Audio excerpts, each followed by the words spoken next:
Good afternoon. The Committee of the Whole is called back to order, but unfortunately we don't have a quorum. I thank my colleagues, the gentlemen, for being here. Senator Dueñas, Senator Guåhan, Senator Caneta, and Senator Snickers. Thank you. We'll return back to recess until we have a quorum.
Committee of the Whole is called back to order. We have a quorum. I'd ask the OFB to report back the answer for Senator Perez on our question, then we can wrap it up and move along. Steve, if you can please provide the information to my colleagues and Yes. Senator Perez. Thank you. Yes, thank you, Mr. Chairman. Yeah, the answer to Senator Perez's question regarding the funding, whether or not the budget included funding for this, I believe this X-ray machine process program that they have. Information that we got from Customs is that they did not request any funding for this particular program in FY24. However, they are currently seeking federal funds that will cover the cost of the A&E and for the actual construction of the facility. And the reason why they're taking this approach is because, one, they want to avoid increasing any fees that they charge right now for their services. And they've also been, I guess they're coordinating with Congressman Moylan that they hope to secure at least the funding needed through federal assistance that, according to Customs, is most likely will be approved. So again, we are just waiting for final determination whether or not those funds are actually will be available to cover the costs of this particular project. Thank you, Steve. Does that suffice your question? Yes, thank you, Mr. Chair, and thank you to OFB Director for following up the information. This was Masi.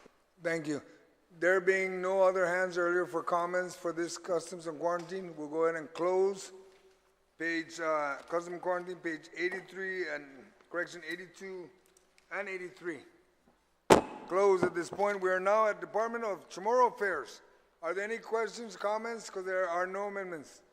Ma'am, we're on page 84, ma'am. Department of Chamorro Affairs.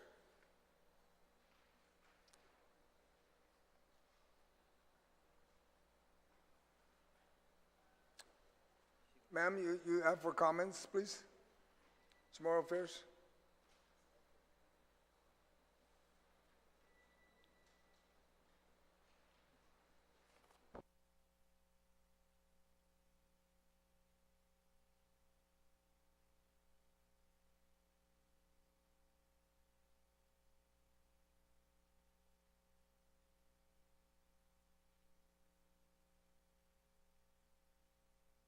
Is there anyone else other than the speakers is considering commenting?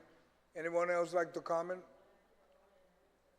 Okay, no one else, it will just be the speaker, and then we'll move along. Thank you, Mr. Chair. I just wanted to note, if I'm reading this correctly, that is there increase from FY23 1.4 million? Are we talking about Chamorro Affairs, Senator? Yes.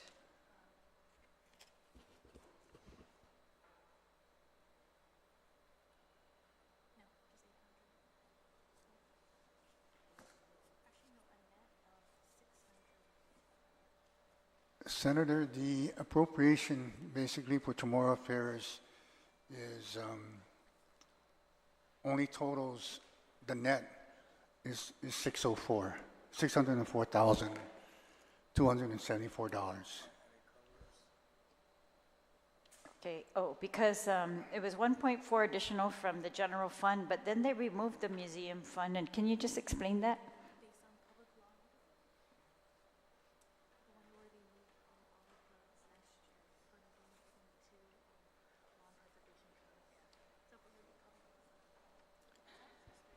Yes, Senator, I believe there is a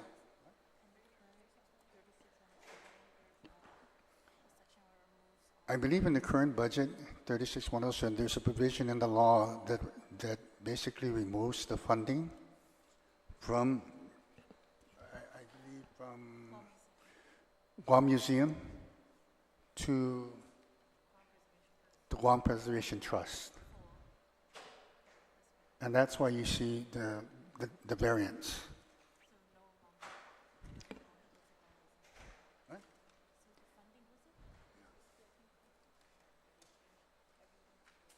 Is that from museum fees? So none of the museum fees are going to go towards the operation of the museum? Based on the provision in the law, yes, that's what it reads. So again, I'll just read the provision just so everybody will know. Maybe that's why they're closed, right? Shoot. So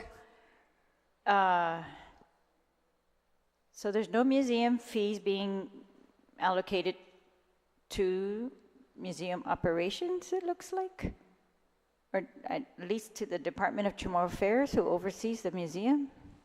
And then when we were at the Preservation Trust provision, we didn't see that. Parks and Rec.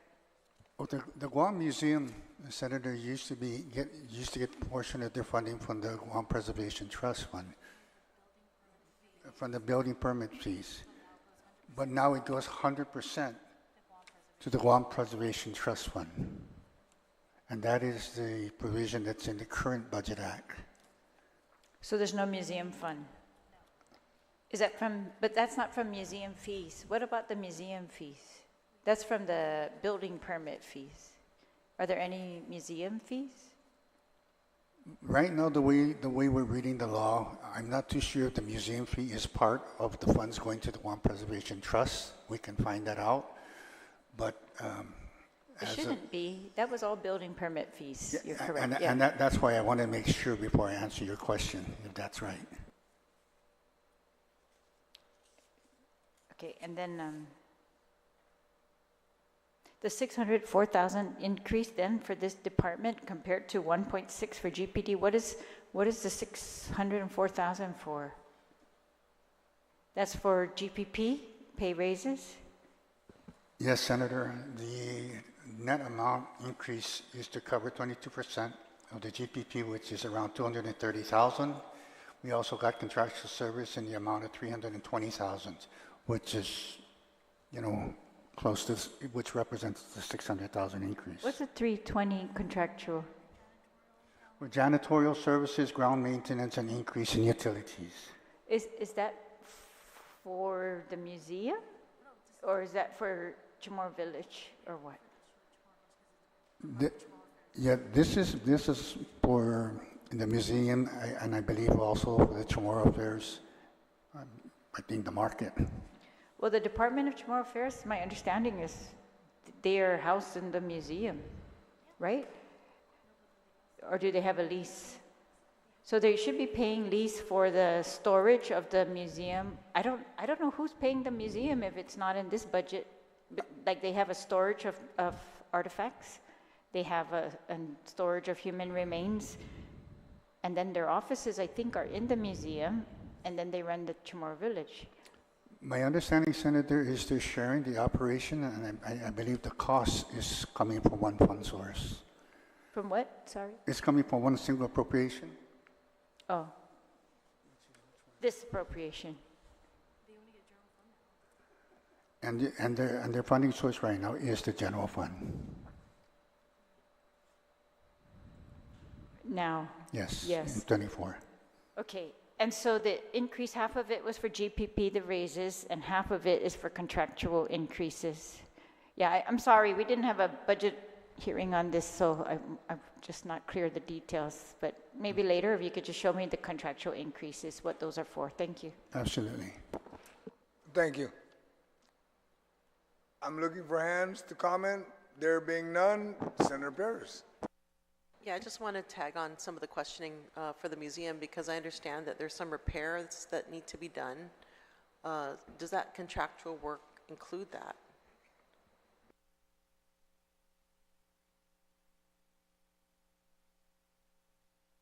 I don't even, sorry, point of information, I don't even think that covers the aircon that's broken over there at the museum because that's like hours, about $400,000 was my understanding, or $500,000.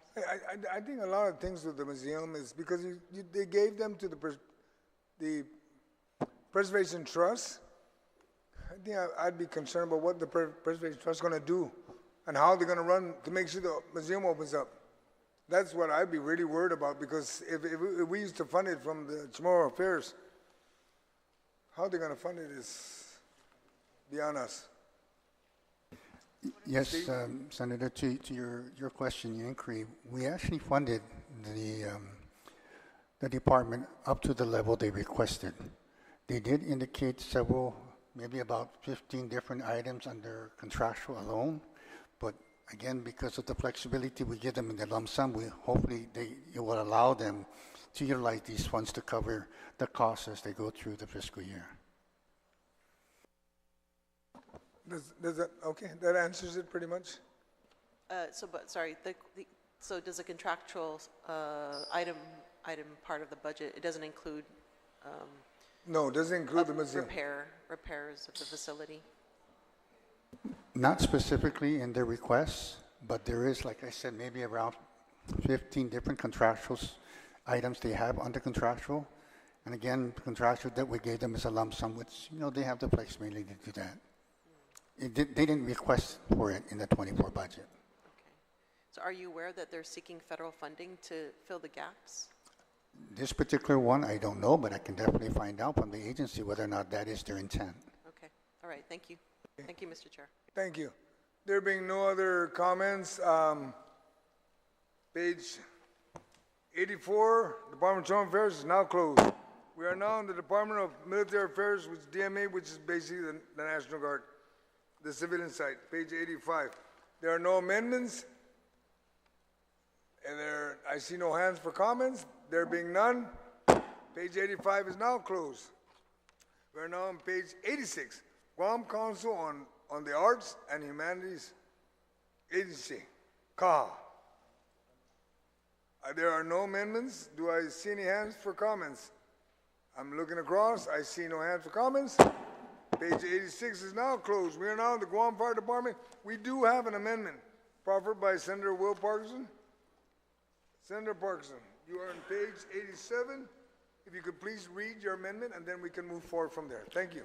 Yes, sir. I want to propose an amendment to add a new subsection 2 to the bill to read, authorization to use unexpended funds. The Guam Fire Department is authorized to use unexpended, unappropriated funds, fund balance, from the Enhanced E911 Emergency Reporting System Fund for the purpose of the continued operation and maintenance of the NG 911 system and other associated costs authorized by statute for those funds. I first introduced this amendment as Bill 138-37 at the request of the Guam Fire Department. The E911 fund was created to fund modernization and maintenance of our 911 system, now known as the Next Generation 911 System, NG 911. This amendment would allow the Guam Fire Department to use funds for the very purpose they were collected for. This authorization is necessary to pay outstanding vendor payments for the Next Gen 911 system. The language in this amendment has had public hearing and the support of the Guam Fire Department. At this time, I'd like to read in the testimony of Captain Joey St. Nicholas in support of Bill 138-37. Buenas and Hafaday, Senator Parkinson and fellow senators. Thank you for the opportunity to provide testimony on Bill 138-37, an act to authorize the Guam Fire Department to use funds from the E911 surcharge fund balance for outstanding and required vendor payments for the Next Generation 911 system. The Guam Fire Department is in support of Bill 138-37 COR, which will authorize the Guam Fire Department to use funds for the E911 surcharge fund balance for outstanding and required vendor payments for the Next Generation 911 system, or any expenditures associated with the operations and maintenance of the system not to exceed the fund balance as of September 30, 2022. Public Law 36-8 appropriated funds in the amount of $3,880,716 to the Guam Fire Department.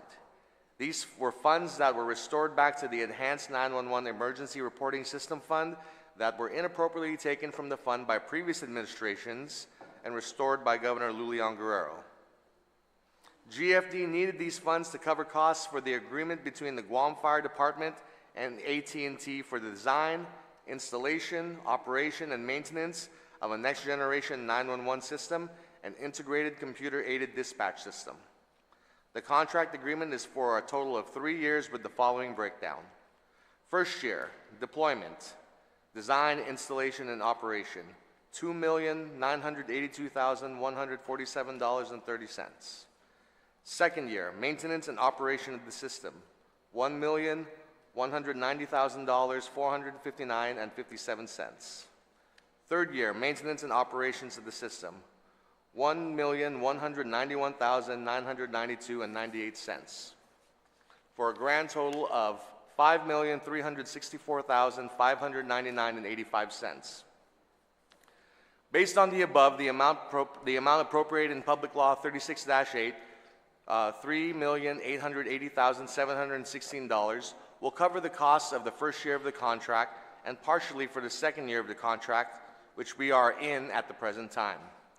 We will be needing an additional amount of $291,890.87 to cover costs for the remainder of the second year of the contract, and $1,191,992.98 for a grand total of $1,483,883.85. This concludes my testimony, and I'm ready and available to answer any questions from you and other senators present. Joey C. Nicholas, Acting Fire Chief. Thank you, Senator Barker. There was no testimony against Bill 138-37, and I urge my colleagues to please support this amendment in order to pay our next generation 911 vendor and make sure we have the maintenance to keep this vital system running. And with that, I yield the rest of my time, Mr. Chair. Thank you very much. Does anyone like to comment to that? Madam Speaker? Is it the amendment to use the unexpended balance from the E91 fund? Yes, that's what it's for. Is that different than what's appropriated here? Steve, can you answer that? In other words, do we only appropriate some of the balance?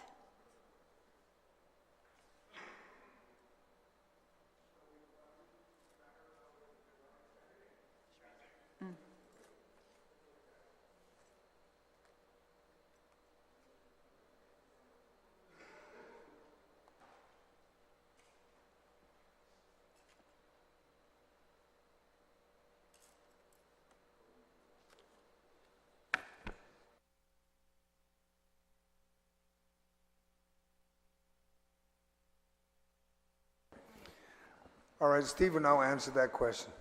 Yes, Senator, to your question is that the 3.8 that Senator Parkin is referring to is the balance in the current E911 account. The amount of 2.1 that we're appropriating the FY24 is what we project to collect in FY24 in the E911 account. So they're two separate amounts. And what is the balance? Right now, as of FY22, it's $3,856,916. Basically, trying to get the extra money to pay off whatever they need to pay off on the NG 911. That's all it is. Using their own money. Because the budget does not reflect from their unexpended, it only reflects the projection. All right, thank you. All right, thank you. Senator Brown. Thank you, Mr. Chair. I just wanted to inquire because it was mentioned that certain funds have to be paid within a year from now. Is that when it's going to be paid, or does it have to be appropriated now for next year, or what's the situation with that? Because I assume we're going to want to get the deliverable before we pay for it. I think we're required to before we pay for it, so. If I heard your question correctly, are you referring to the 2.1 that's in the 24 appropriation? Yes. Yeah, the 24 appropriation is the amount we project to collect in the E911 for the whole FY24. I understand that. My question is at what point do we pay the contractor for that additional amount that Senator Parkinson had mentioned? Or are we paying this all up front before the service is delivered? Again, Senator, I'm not privy to that, but if there's already an existing contract in place, I'm sure funds have been certified. Normally when contracts they're beyond 1 year, the certification happens every year of the program. So I believe Senator Parkinson mentioned already that they're already in the process of paying the first year, and then the second year requirement, which I believe would be in FY2024, will probably be funded from this balance of the 308 million. Point of information, my conversations with GFD is that we are currently in the second year, so the money that'd be appropriate would go straight to payment this year. Okay, so I just needed that clarification. This is the second year that we'd be authorizing payment, because of course we wouldn't want to be paying in advance. We're not supposed to, so just wanted the clarification. Thank you. Thank you. I don't see any hands for further comment. Would you like to close on this? No, no need. Are there any objection to this amendment? There being none, motion passes. There are no other amendments. I don't see any hands for comments for the fire department. We will now close the Guam Fire Department, page 87. We will now go to page 88. And 88 is the Guam Education PBS. I don't see any hands for comments. Senator Speaker? Yes, if you could just tell us the increase here, what does it represent? Because not all these agencies got increases, but yeah, that's why it's not consistent.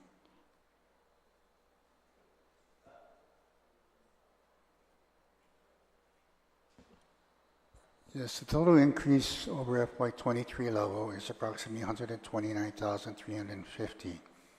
That amount covers the cost of GPP and I guess organic growth, which is in your retirement benefits and maybe a few contractual.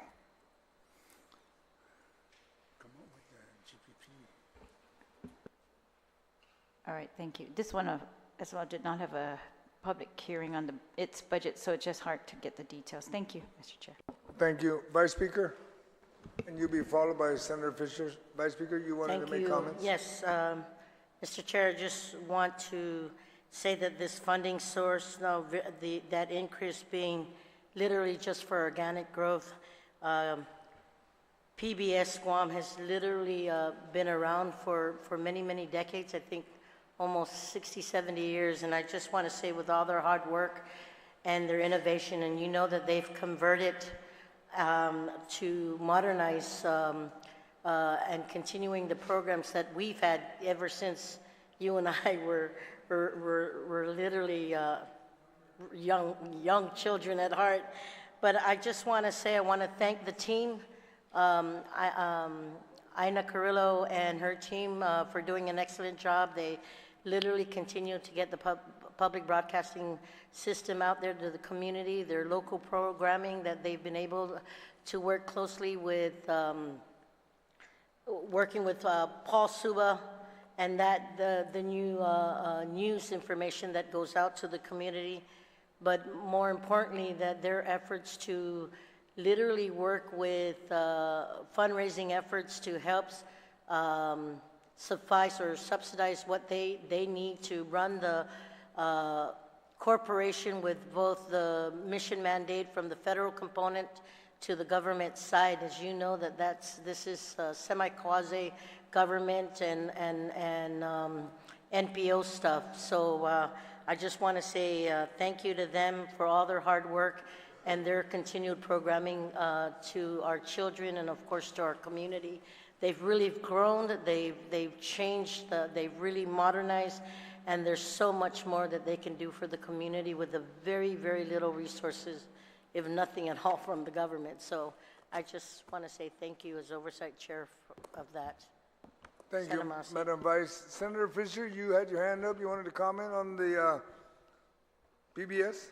Yes, thank you very much. I completely agree with the Vice Speaker's comments on the value and worth of PBS. I see the budgetary outlay for them under this budget is $767,000 and change. So this question would go to Mr. Guerrero. For the first time in history, PBS started accepting political advertisements during the last gubernatorial campaign. Those are not free, at least they better not have been free. When you were putting together the budget, did you have an opportunity to inspect their political file to see how much money they collected? No, Senator. In our conversation with them, there was no mention about having any other revenue sources other than the general revenue sources they get every year, which is the general fund. So they did not disclose to you that they had received money from the what was then called the All In campaign for political advertisement on the public broadcasting system? Again, I would say, in our conversation with the agency, they made no reference to any type of revenues collected from their operation other than their annual appropriation from the general fund. Okay, fair enough. I did not myself review the political file, so I'll probably do that, when time avails. I hope, sir, that as this cycle repeats itself in, 300 days, maybe you'll be able to ask that question. Thank you very much, sir. Thank you, Senator You're Fisher. welcome. Did anyone else have their hand? I'm not too sure. No, nothing left, nothing on the right. That being said, page 88 is now closed. Oh, Just motion for recess, Mr. Chair. motion for reason. Oh, well, let me close first page 88. And then we would be going into your amendment, so we're going to do a recess for at least 5 minutes. Thank you. Recess at this point for 5 minutes. And we'll be going into Chamorro Land Trust Commission, page 89, which the speaker does have an amendment. Thank you.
Committee Hall is called back to order. We're at page 89.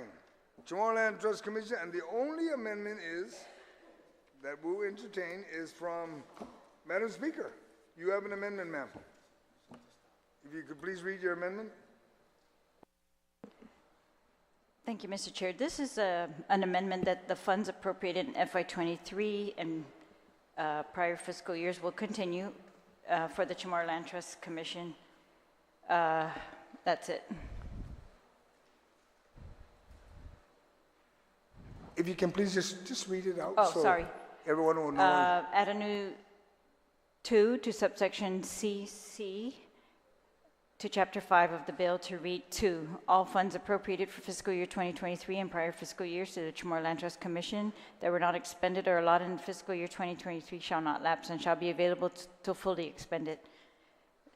They really receive very little funding. I'd just like to continue that so they can continue whatever they're in the middle of by the end of the fiscal year. All right, and I'll just ask Steve if he can report if there's any lapse so that, make sure that, or just in case. And if there is, then they'll be able to get it.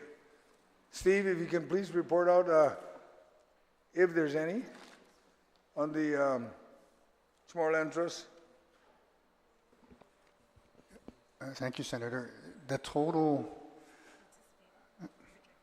projected lapses, I guess, to the end of the year probably amounts up to about 518,000, roughly. Yeah, very little. I know they don't have that much to play with. Thank you. Does anyone like to comment to that? Senator Blas? Thank you, Mr. Chair. Mr. Chair, I recognize this, but I think I have to refer back to a conversation we had on a previous amendment with regards to the words "and prior fiscal years." Mr. Chair, again, in the discussion and was brought up by Mr. Guerrero here, while it shows up in paper, it may not show up in cash. And, that in itself would present an issue with regards to the budgets and stuff, because in prior fiscal years, for all intents and purposes, those fiscal years closed out already. And so my concern here is the words "and prior fiscal years." I'll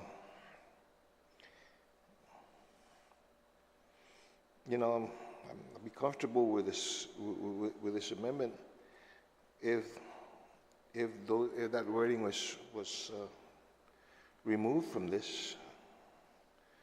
But other than that, for that reason, I don't want to provide a cashless promise, because quite honestly, it may show up in paper, but there's no cash to it. So you're basically saying that if it's 23, you're okay with that, but not going backwards? I'll live with that, but and prior fiscal years, there's no cash to it, and I'm not gonna. I cannot support that. Thank you very much, Mr. Chair. Thank you. Anyone else like to comment to that? To the amendment? Nothing, Madam Speaker. Would you like to comment to that? I'd like to address the concern. The reason prior fiscal years is because we have been able to catch in the most recent fiscal years and continue those appropriations. So those are continued. Of course, prior to that, if it was not continued by the end of the fiscal year, they're gone. So this is only for the most recent, maybe 2 or 3 fiscal years where we've been able to catch it. And the reason why I want to include prior fiscal years is because the amounts are so low. We're talking like $18,000, $10,000. They can't use it for some of the purposes like surveying. And because we're talking about special funds, like the surveying and infrastructure fund, they can't really use that for a surveying project until it's up to like a sizable amount. So some of those small amounts they've been carrying over, but still, even now, look, they've only got 18,000 left for this fiscal year. So I don't think it's going to be an empty promise. I think they know if we did not continue it in the past, those are gone, and this will only account for anything in the very recent future where we've added this language. And as of now, only 18,000, but we want that to bank up just a little so that they can do a bigger survey project, especially for the special funds. All right, thank you. I'm going to ask Steve to comment to that so that we can bring some sense of what is actually exists. Because of the continuing appropriation we've always done pretty much almost every year. And we kind of like stopped it now. Thank you, Senator. Just to point out, when we talk about special funds again are created specifically to cover expenses for a particular project or the intent of the creation of the fund. All monies deposited into the fund technically stay within the fund until either exhausted and or appropriated or until used. And these monies will continuously accumulate over the years because it's separate and apart from that of the general fund. So again, whenever you authorize any appropriations made against the special fund, in theory it's the same as the general fund. The only difference is that these funds are specific to these funds and are not commingled or not used in any other way other than for the funds anticipated for. Okay, I hope everybody understood that. That being said, there's no other comment. Ma'am, would you like to close on your amendment, or we'll just go ahead? Are there any objections? I think I heard an objection from Senator Bloss. No objection? If there are no objection, motion passes. Thank you, and with that, we will... Mr. Chair, I just want to make a comment on this section. No problem, ma'am. So it's just been brought to my attention recently, which is why I asked for the recess. So, with the typhoon, some of these Chamorro Land Trust recipients are entitled or eligible for SBA loans. And what has happened in the past is there's, within the Chamorro Land Trust, a Chamorro Land Trust Guarantee Fund. So that fund is what they use to guarantee loans on property, since the recipients don't own the property and they're only leasing the property. And so this has come up now because of the typhoon and the increased potential for loans from SBA. And in fact, they're active right now and they need this immediately. So I'm hoping to put in an amendment in the subsequent chapters that can help to address this. But part of it is the money is supposed to be in that fund from real property taxes of Chamorro Land Trust properties. That's one. Number two, some of the funds that were in that guarantee fund were rated in past years for other purposes, taken completely out of the trust. To my knowledge, never restored, and I know we advocated for that maybe for 3 fiscal years in a row. This is the 4th, and I'd like to see if we can restore those funds right now, especially since it's very timely while we have this SBA potential loans. Guam Housing was another one where they were asking for guarantees, and the director's trying to work with Guam Housing to see if that can be waived, but for the SBA loans at least, we want to make sure we can restore that fund and guarantee some of those loans after the typhoon. Thank you, Mr. Chair. Okay, so that will be in future chapter. All right, thank you very much. That being said, page 89, Chamorro Land Trust Commission is now closed. My colleagues, we're on page 90. And page 90, you have 2 agencies there, Guam Regional Transit Authority and Guam Legislature Commission. There are no amendments in this chapter, so does anyone want to comment, starting with Guam Regional Transit Authority and then to Guam Election? I don't see any hands. With that, we will now close page 90, which is Guam Regional Transit Authority and Guam Legislature Commission. We are now at Guam Solid Waste. There is no amendment on page 91. Anyone would like to comment to that one? Thank God for Army Corps, they're clearing the trash and they're paying for it. There being no comment? This is all special fund, right? We're Special in the fund? Guam Solid Waste? Yeah, strictly special fund. And their debt service is covered somewhere else, right? Okay, thank you. Yes, it is covered somewhere else. Yes, you're correct, Senator. Thank you. That being said, page 91 is now closed. We are now in the Guåhan Restoration and Redevelopment Authority. There is no amendment for page 92. Any comment? There being none, that page is closed, page 92. We are now in the Comisión y Fino Chamorro, Zani Finanaguin, Historia, Zani Nilala, Tautano, y Comisión, page 93. There is no amendment. There's no comments. Close, page 93. We are now on page 94. OTEC, Office of Technology, page 94. There are no amendments. You would like to make a comment? Thank you, because we will not accept any amendments. Ma'am? Thank you, Mr. Chair. I just wanted to let my colleagues know that Office Technology received about $4.3 million from the ARP funding. This is just the ARP funding. They still have a balance of about $1.3 million in that balance to be utilized. I was concerned because I thought this amount was quite low and wanted to increase it, but then I looked at the ARP funding. That being said, Mr. Chair, I think, my colleagues, this is very important. Everybody has talked about cybersecurity, and it's not getting any better. It's in fact getting even worse, to the point where even the federal government is now, providing funding for states and territories to address these cyber attacks. And we've seen it on Guam already. University of Guam, GCC, DOCOMO, GMH. And this is not going to stop. However, I just want to let everyone know that next year's budget, we may not have this ARP funding available anymore. And but we have to think about how much it's going to cost us to address this issue. But I'm hoping the grants, we were told it's close to, wow, I think it's almost $1 billion that they're sending out to territories. So I'm just hoping we will get that money to cover that, because it's going to be very costly. And I appreciate the fact that he allowed me to speak on this, because and everybody else, please, keep safe on this cybersecurity stuff. Keep your eyes out, your ears peeled, and especially when you're on your computer, please be safe. Thank you, Senator Tello, and also keep our prayers that they do get the funding. Madam Speaker. Yes, thank you. If you could just confirm then that this 43% increase is for what, salaries, raises only, or if they're going to conduct any other projects? Yes, Senator. A breakdown of the amount.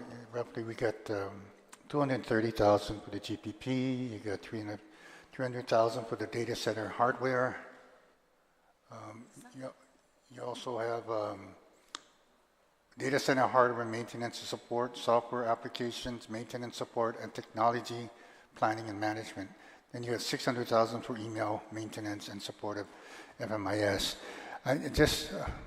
Just point out, OTEC probably is the only department in the government of Guam that actually services all departments and agencies in the government of Guam. They support the program, they support all the cyber tech software, and whenever the departments and agencies have a problem, they normally call them. If they can't resolve the problem, they actually go to DOA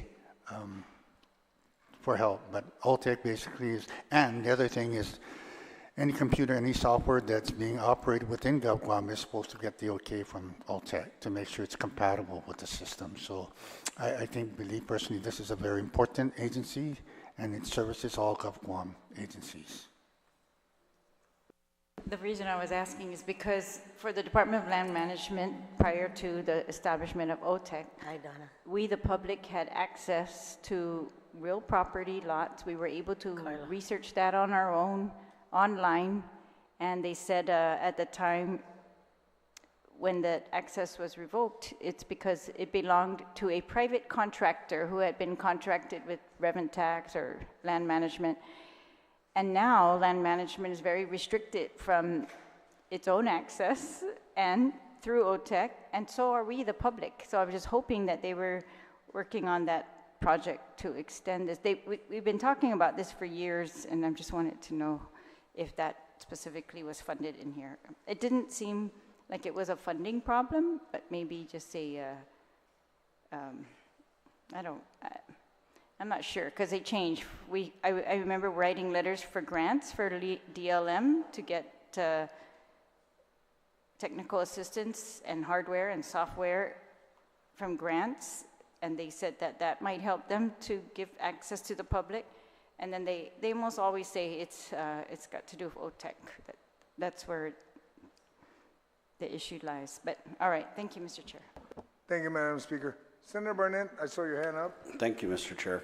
I just wanted to ask Steve, so I know OTEC grants access to the AS 400, but can you explain, so the new financial management system, how different, if it is different from AS 400, is it? My knowledge as far as the expansion and everything of this new FMIS system is that it's more updated, it's more current. You can utilize more programs. In other words, like software, Microsoft software, you can use a lot of those programs onto the system. Unlike the current dated AS400 is strictly one program, and you cannot normally tap on to any, or you can't add on any programs. It was supposed to be like, it was actually designed as a standalone single program for Guam. So what is what are we still using AS 400 at all, or have we completely migrated over to the what's the new one called? Financial Management Information System, FMIS. FMIS. Yes. Are we still using AS 400, or are we all the way over at We are still utilizing the AS400 right now, but they have already implemented basically the system, the FMIS system, since January this year to interface with the AS400, but the actual effective start date for the FMIS system is January 1st of 24. Are you well versed in the new system? Absolutely not. How would you, how difficult would you describe accessing and understanding how difficult would you say it is to access and understand the contents of AS 400 for someone who is not familiar with it? I guess I'll speak as though I'm not familiar with the AS400, but I am. For a person who's first time hands-on type of individual into the AS400, it's quite simple. It's really user-friendly. It's just a matter of how to integrate the data, all the different data and sources out there within the system. Access again to the system is dependent upon your individual title within the government. You only access to certain files, modules within the system based on, I guess, your department and your title. The AS400 is not open to anybody. You can only access the system if you're given a password. And some of the modules, again, are not open to every individual. It just depends, again, what modules you're asking to access. Right, so I know that in the budget law, is it the last couple or just the last one, there was a provision in there about access to the AS400 system? You're correct, sir. Senator, in the last, I believe, 2 fiscal years budget, we put a provision in there requesting the administration to allow access to the AS400 on certain modules. Not all of them, only certain modules. And thus far, what we're capable of accessing is a lot more than I believe, I guess, going back in the history of the legislature. But there are certain modules that OFB is not purview to on the system.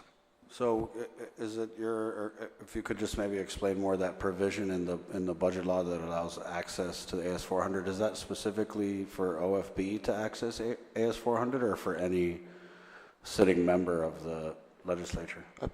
Point of inquiry, sir.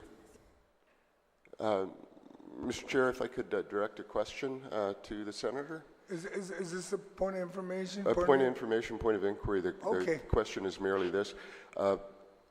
This line of questioning, while interesting, does it relate to the approval or disapproval of the budget that's in front of us? I think he's just trying to gather some information about it. Yeah, it's OTEC. If you can We're answer discussing that. OTEC. Okay. This is the part where you can comment and ask questions about I'm not going to OTEC. yield to that It's not about the nonsense, budget. Mr. Chair. Okay. He's not yielding to your question anyway. It's nonsense. Okay, thank you, Mr. Chair.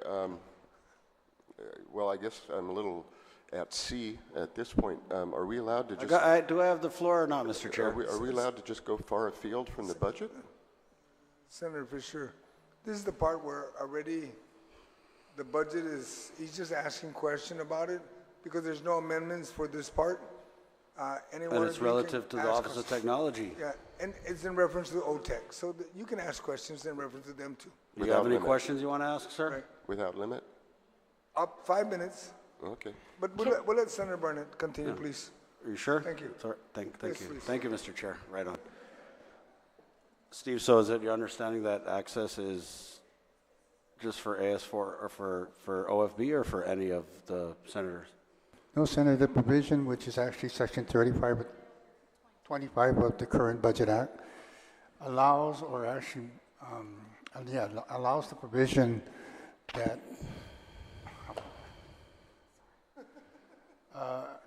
allows the provision of law, rule, or regulation the Department of Administration shall provide senators of the 37th Guam Legislature and the Office of Finance and Budget with read-only access to accounting, budget modules, and expenditures encumbrance of the AS400 financial management systems for all government of Guam agencies.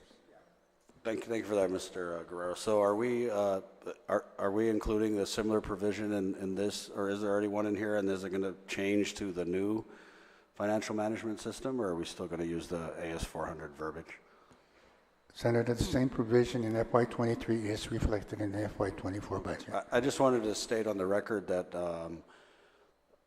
there were some media reports where the BBMR director had been critical of senators requesting information about the ARP reports, and had said that in the budget law, senators were granted access to or had the ability to access the AS400 system, which I did attempt to do through the Office of Technology, and after many weeks of what I don't want to call it runaround, but I was basically informed by Mr. Guåhan at OTEC that I wouldn't be able to access the AS400, and instead I was assigned someone at DOA to assist me with any requests that I was going to make. So I just wanted to note that for the record, in case we're operating under the assumption that any of us can access it, and whether or not that access is actually able to happen, according to OTEC.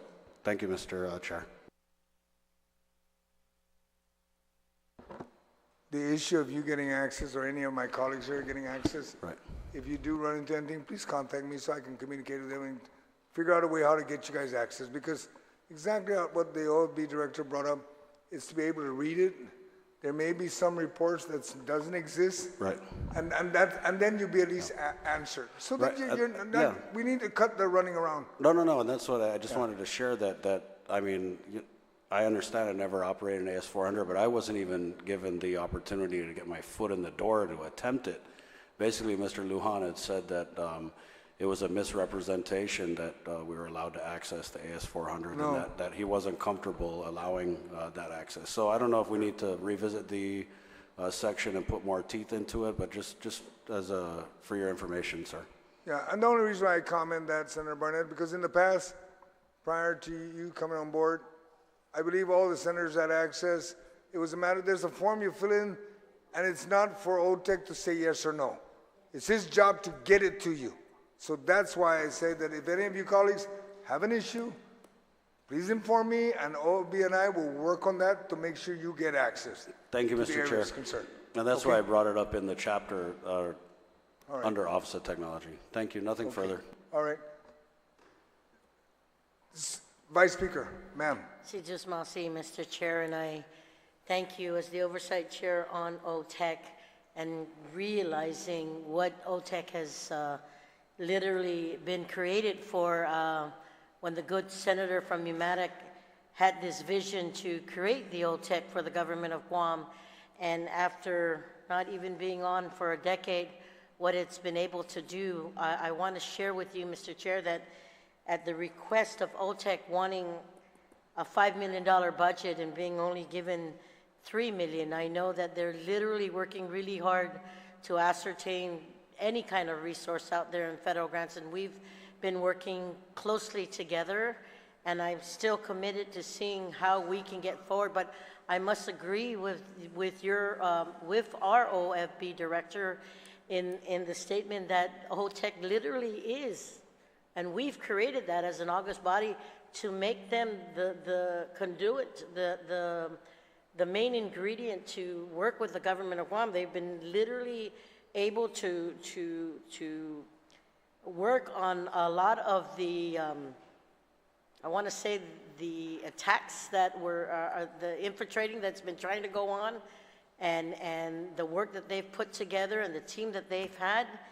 And I know, and I believe that there's more resources needed here. I know that this is, I know that with this budget, it's probably still not enough, but they said they're really, literally biting down to see what else they can get to get more resources. But the OFB director was so right about his comments on what the mission mandate for OTEC is, and we just need to find other alternatives and other opportunities to see how we can get more resources, whether it be through grants, whether it be through collaboration and leveraging out there.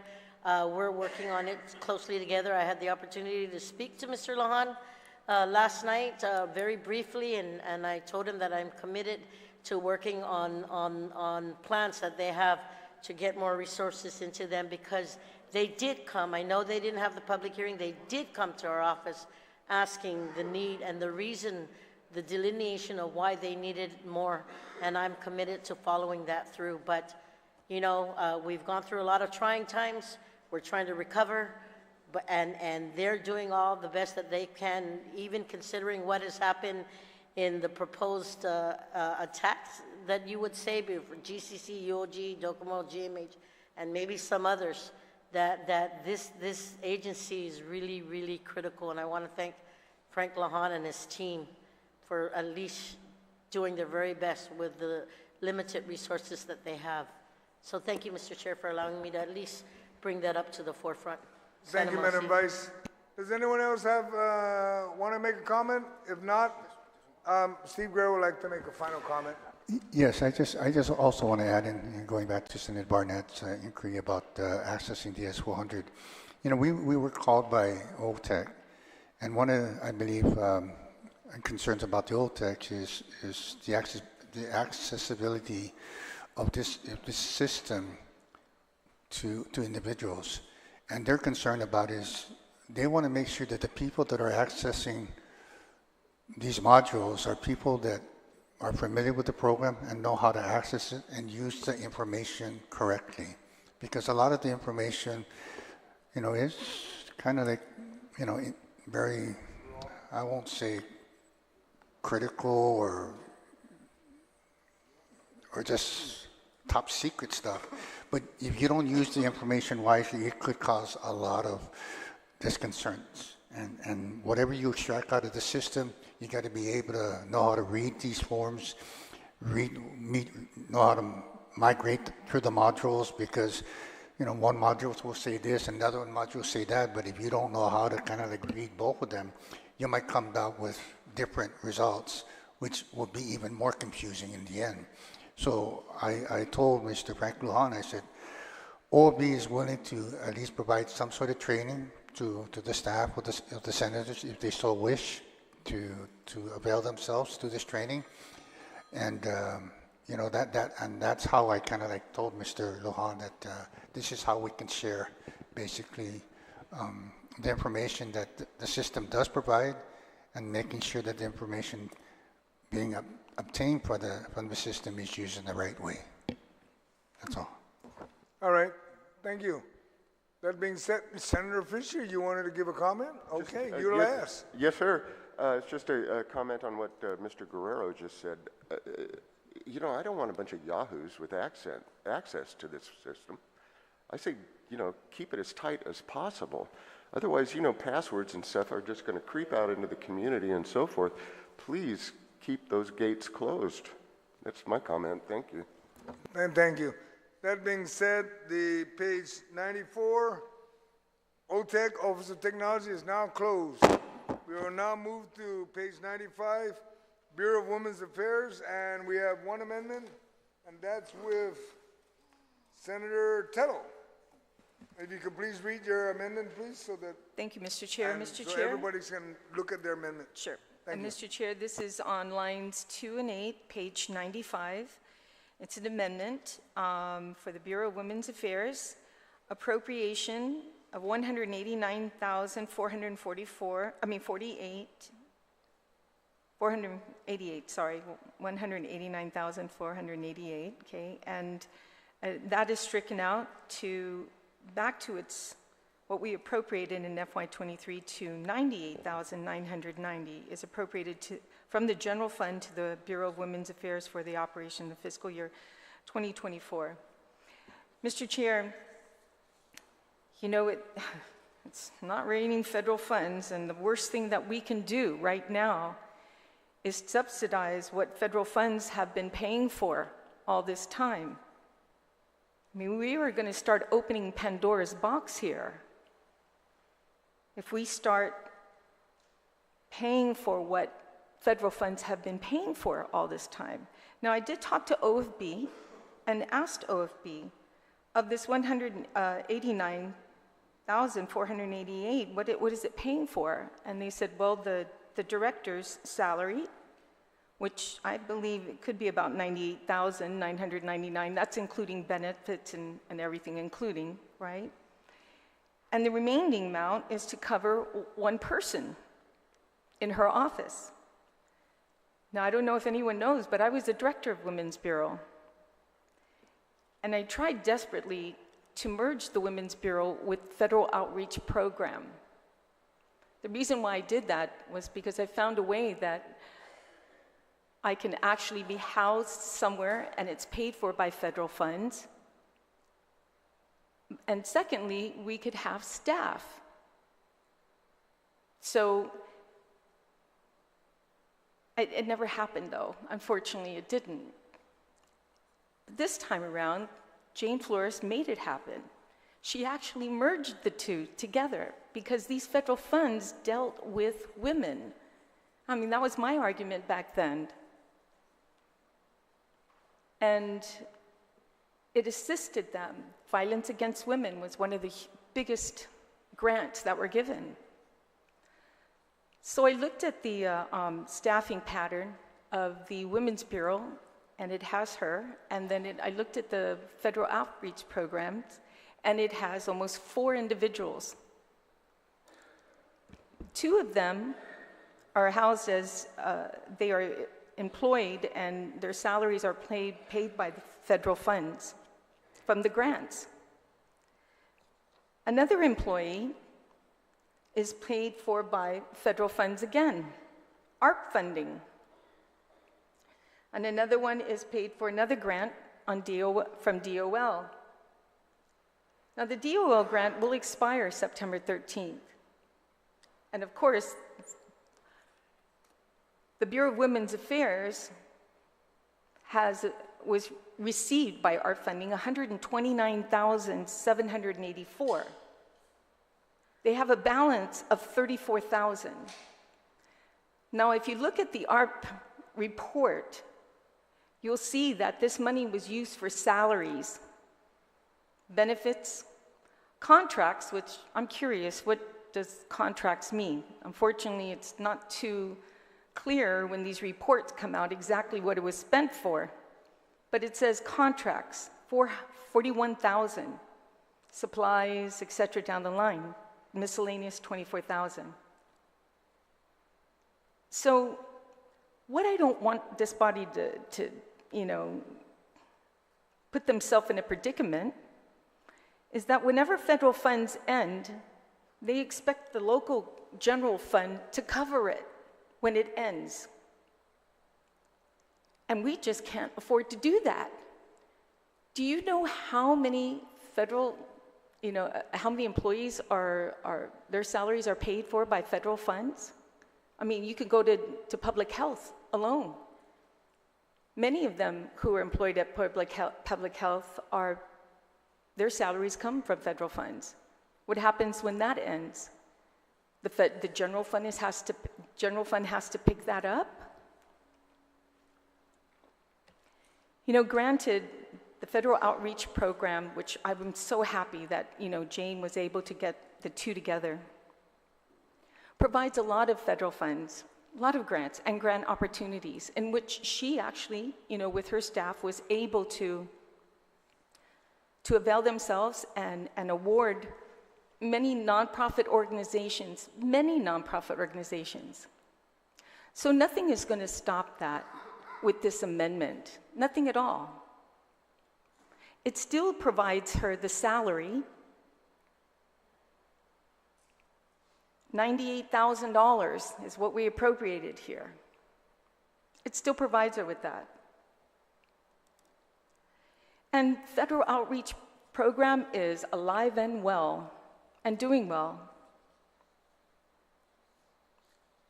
So if we are going to start here with the, start by subsidizing federal funds because they ran out with local general fund, we're opening Pandora's box here.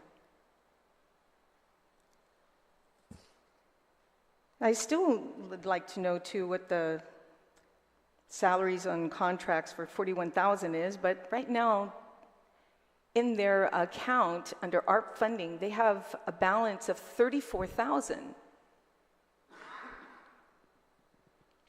So,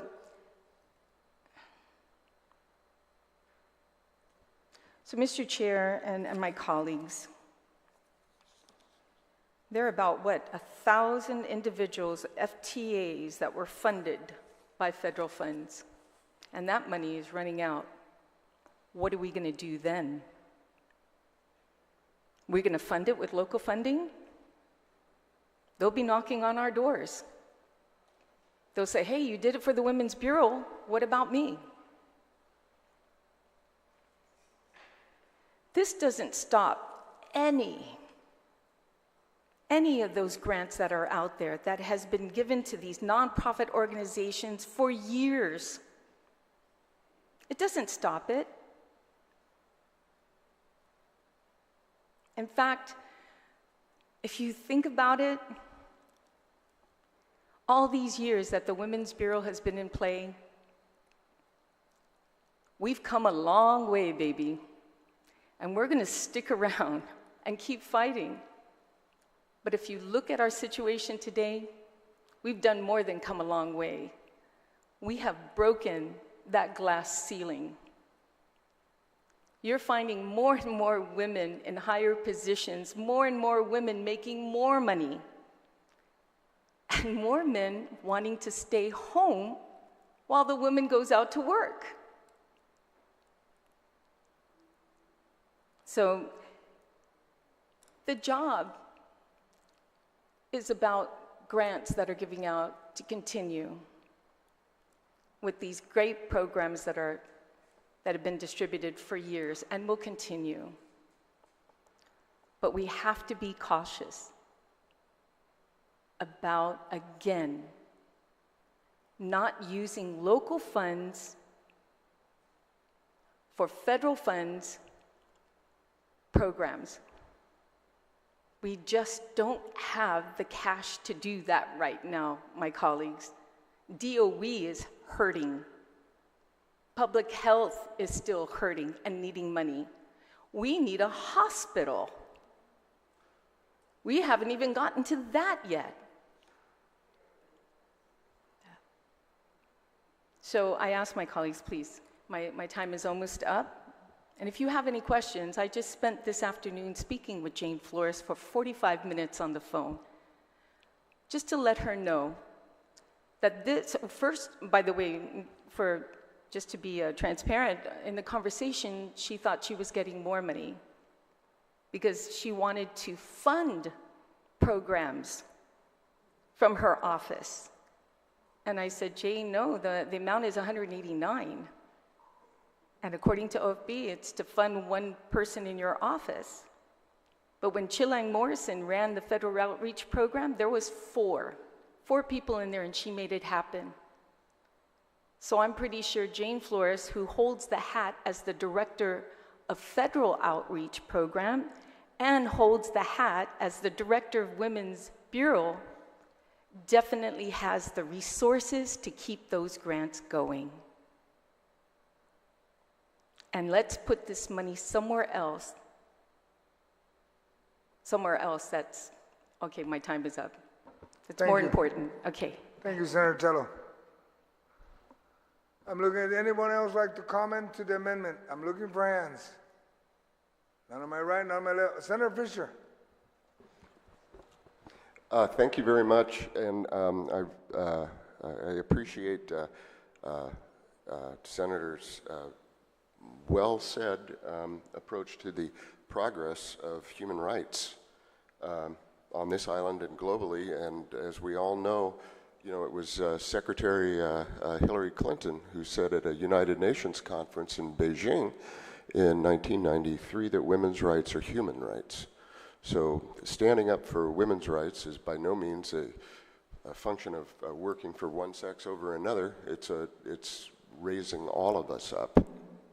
And that is a preface to my comment, because I want to fully fund the Bureau of Women's Affairs so that it successfully accomplishes its mission. And I'm going to belabor that point a little bit, and I hope my colleagues will give me just a little bit of space here.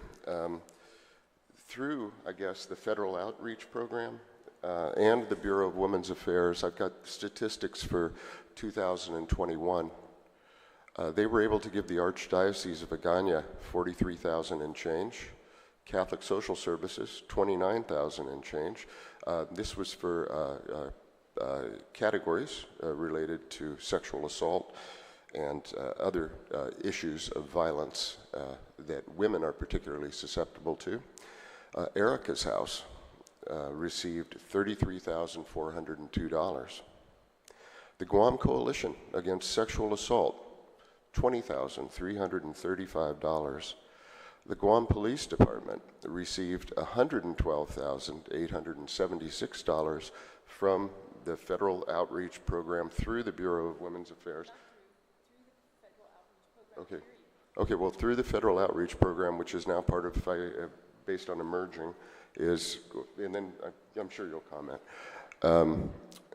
is now functionally, I suppose is the word, part of the Bureau of Women's Affairs. The Guam Police Department also got $39,773 for sexual assault use in general.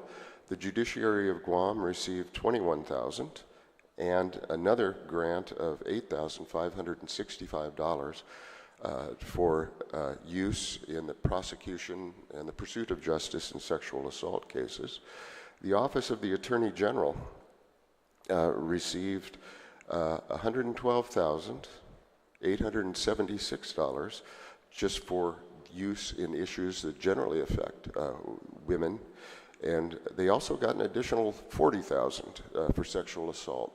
Same is true for the Public Defender Service Corporation, which also received $21,000. And then finally on this list, Victims Advocates Reaching Out received $30,564.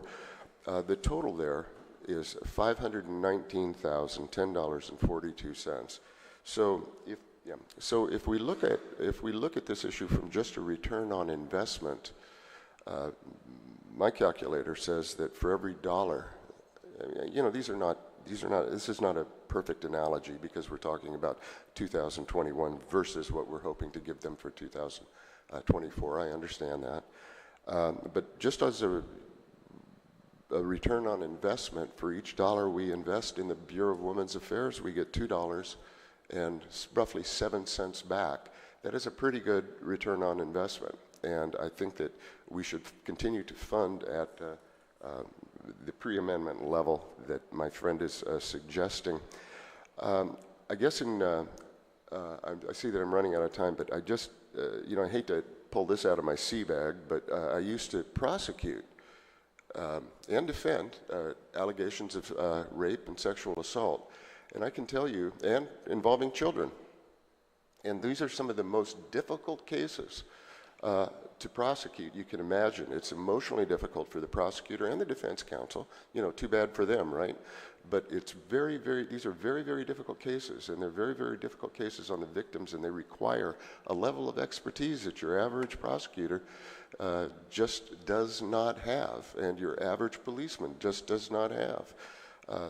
These grants are extremely valuable in helping achieve justice for people who are marginalized and need the help. And so I hope that we do not cut the budget, and I hope, but I know that Senator Taitigui has a completely different take on this, so I'm going to stop. And Point of information, Thank Mr. you. Chair. Point of information. Well, before you get the point, I just wanted to make sure that it was very clear what Senator Fisher was talking about. All that money was all federal grants, all federal grants. Okay, I just want to make sure that's clear. Yes, and because I'd only like at a to- certain point he said federal matching, so I just want to make sure it's clear. And I'd like to add to that, you Yes, know. point of it's- information, yeah. Point of information, and I'd like to add to that, Mr. Chair, and on that, is regarding these grants. They've been given for years and years. As you know, Senator Fisher has been here for quite some time, decades, that these grants have been alive. So if the Women's Bureau did not exist, these grants would still exist because it comes from the federal outreach program. It's a little bit different. So like I said, it was separated at one time. Bureau of Women's Affairs were on one side and outreach program was housed at another. So even if we didn't even fund the Women's Bureau, these programs will still exist and still provide funding for them. So as far as how much do we spend at the federal outreach program to yield that much funding to our community? Nothing but a place at Adelup for them to house themselves. So there is actually no money appropriated to federal outreach program. That's my information. Okay then. Yeah. Thank you. Okay, and I just want to make one thing very clear when you brought up DOE. All the people that are on federal grants, they happen to be classified employees, so when the grant goes away, you still got to foot them. Just want to make sure you understood that, and you can verify that with DOE. Anyone else like to comment? And the reason I know that, because I was on the Board of Education, and that bothered me. Because when the grant goes away, they should go, but they don't. Okay, anyone else like to speak? Senator Brown, like to speak, please? Thank you, Mr. Chairman. I did want to inquire, what is the $189,000 going to, just to get clarification? And, you know, I beat Senator Tello to the Bureau of Women's Affairs because I was there in the very early days during the Ada Blas administration when the Bureau of Women's Affairs had zero funding, being staff assistant at the time to Tony Gamatauta, who also was doing that as a collateral duty to her community outreach position that was funded at the governor's office. So I was there in the days of zero extra funding. But I want to ask, what is the $189,000 going to? And are there any positions of employees that were under federal funds or under what we received during the pandemic that are funding positions? Because that I think is probably more a direct question than the other federally funded programs. What are we funding for $189,000? Okay, for the $189,000, Senator, we are funding the director's salary, which based on the staffing pattern is roughly $94,000. They're also requesting the funding for PC3, which amounts to about $80,000, $81,000. The program coordinator, yeah, PC3, program coordinator 3. And then we also have, we actually gave them OB, gave them a status quo to their FY23 levels. And what was their appropriation last fiscal year? For this current year, FY23, it's $98,990. Okay, and so we're more than doubling their budget, and we're doubling it because they're asking an additional position. Just with the PC3. Is the Bureau of Women's Affairs something totally separate from the governor's office, or is it part of the governor's office? As my understanding, it's a standalone department. It has a director. They're requesting funding in the FY24 funds for rent. So I'm assuming they're going to find their own housing to be separate and apart. And I believe they're at the governor's office. Yeah, I believe they're still up at Adelup.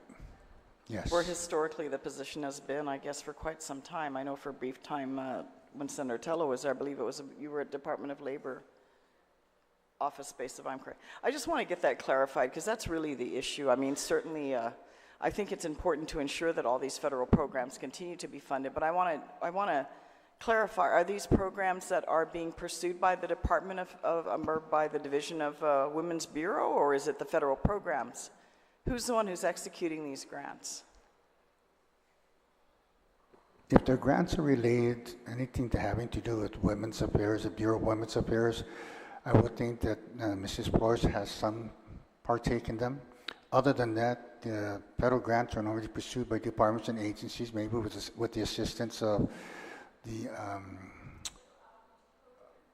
Federal Program Inventory, which is up at the Governor's House, or Bureau of Planning, which normally assists departments and agencies secure federal grants. So do we know where these grants are coming historically from? Is it from the federal programs up at the Governor's office, or is it from the Women's Bureau? That, Senator, I don't know where it's originating from, but I'm assuming that if the Bureau of Women's Affairs are partaking in these grants, they have some sort of relationship to the grant itself. Otherwise, all the other grants that Guam receives are standalone grants applied separately. So what you're telling me then, essentially, this is to create another position for the Bureau of Women's Affairs that's going to cost $80,000+ then? As requested in the budget, yes. All right, I appreciate that clarification. Thank you. Anyone else would like to speak? Madam Vice, like to speak to the amendment or no? Yes, I am. Okay, and then Senator Tello can close. Thank you very much, Mr. Chair. I just want to say that in all the years I've been in government, 40-some years, and the need for Bureau of Women's Affairs for its mission mandate to promote, advocate, and preserve women's rights. A good senator from Talafofo once said, quote from Clinton saying, women's rights is human rights. We worked so hard to get it back, to advocate for the women's rights here and what they've been doing, not just to get grants, not just to bring women's issues to the forefront, not just to want to get resources to better the lives of women here.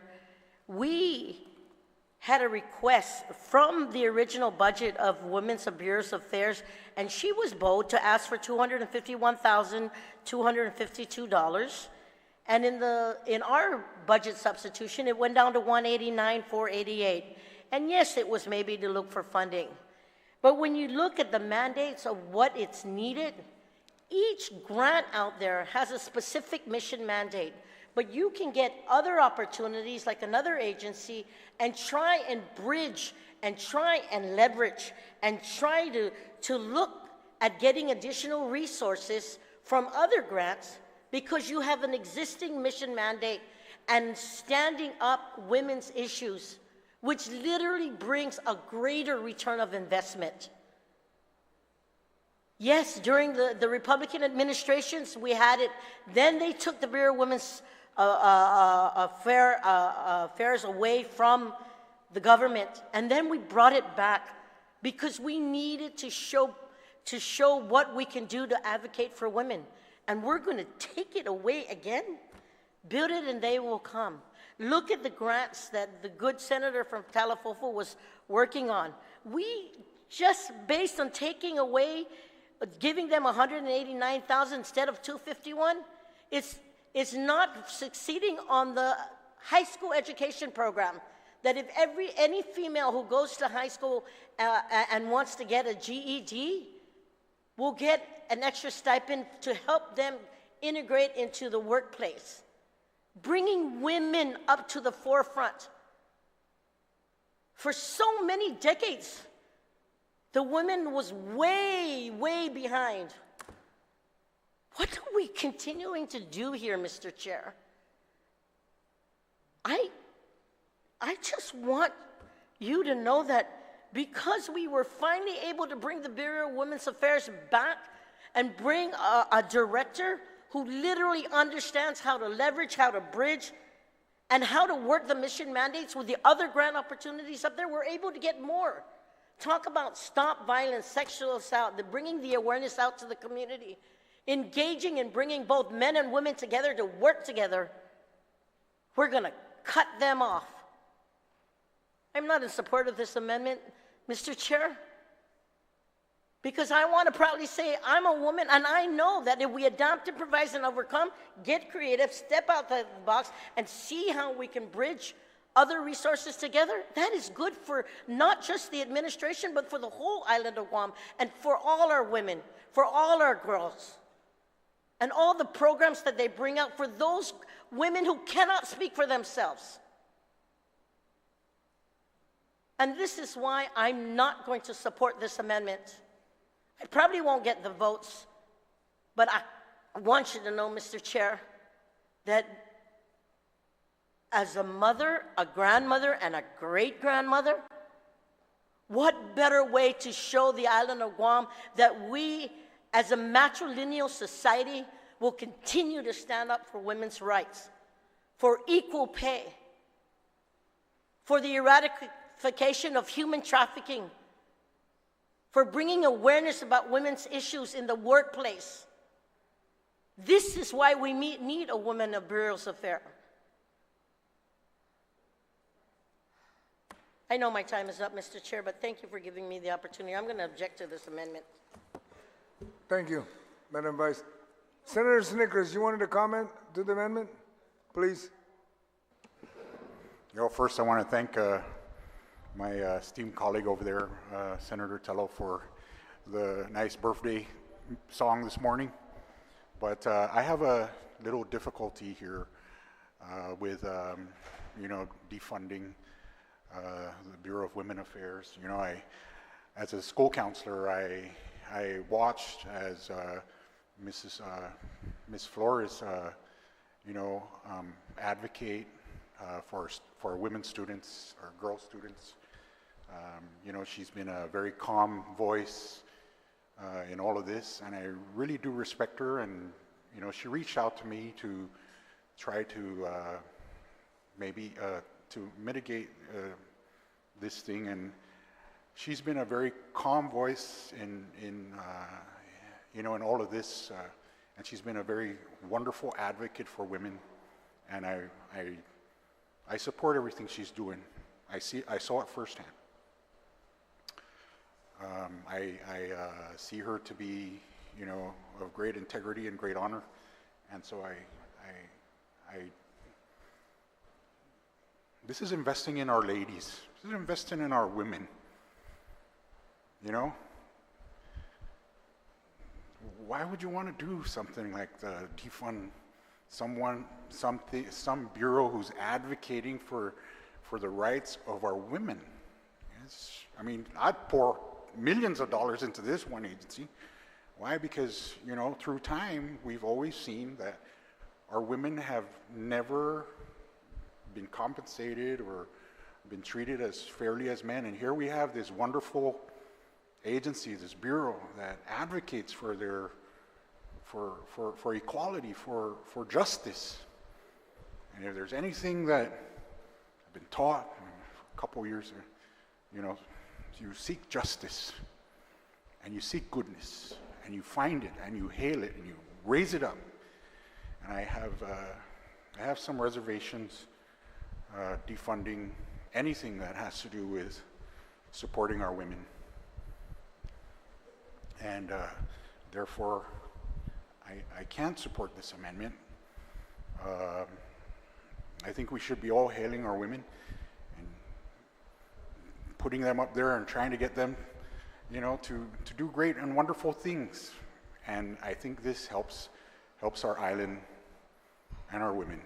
And I'd like to just say that. I'm still new at this, but if you ask me to advocate for women and women's rights, I will not hesitate one bit. Thank you, Mr. Chairman. Thank you, Senator Nicholas. Anyone want to speak? Senator Parkinson, you're up. Thank you, Mr. Chair. I too rise in opposition to this amendment. The Bureau of Women's Affairs is a very small agency, but because of that doesn't mean that they are not important. The way I look at the Bureau of Women's Affairs is that they are kind of like a seed that grows into more jobs, more money, more federal dollars through their work. more staff, more grants that we'll be able to apply for and administer. So just on that end, just from a pure dollars to donuts standpoint, we should not be leaving money on the table that way. One of the biggest issues on Guam today is getting people to work. One locally funded employee will help BWA stand up local job programs for marginalized women. More women at work means we are helping people help themselves and not depend on public assistance.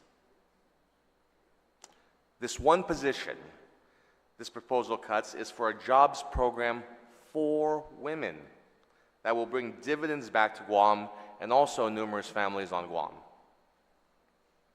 We want to fund this one employee for our local women's jobs program and support women finding jobs.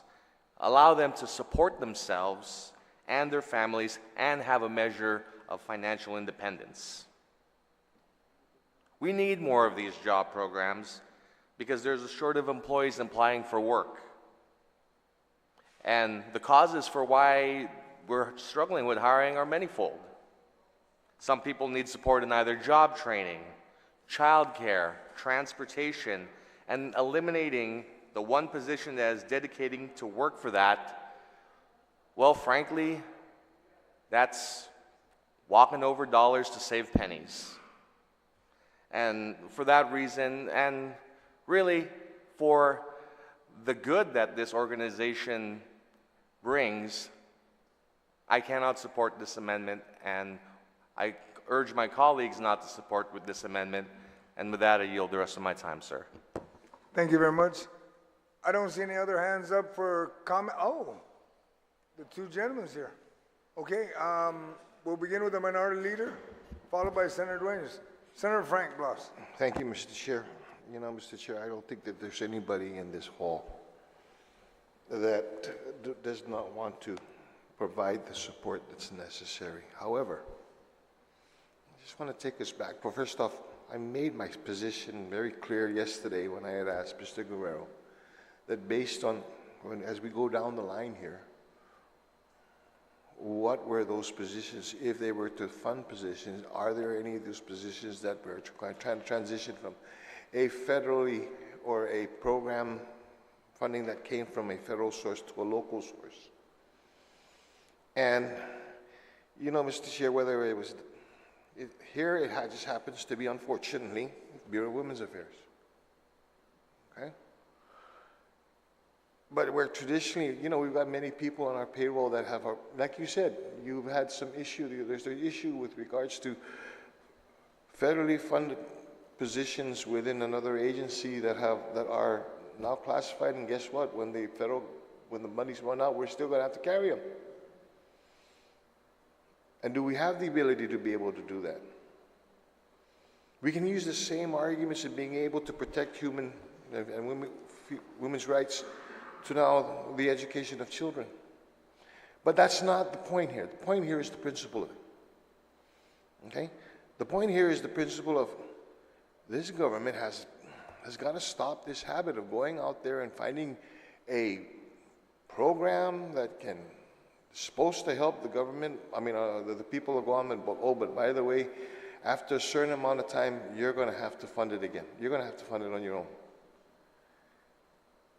And then it's left to this body to have to find that money, and sometimes, you know, guys, I remember back in the day when we didn't have this flush of cash, and this conversation wasn't happening because we were trying to squeeze a nickel out of 2 pennies. Pago tsutsudatori slape. And we find now new reasons to be able to want, and justifications to want to do this.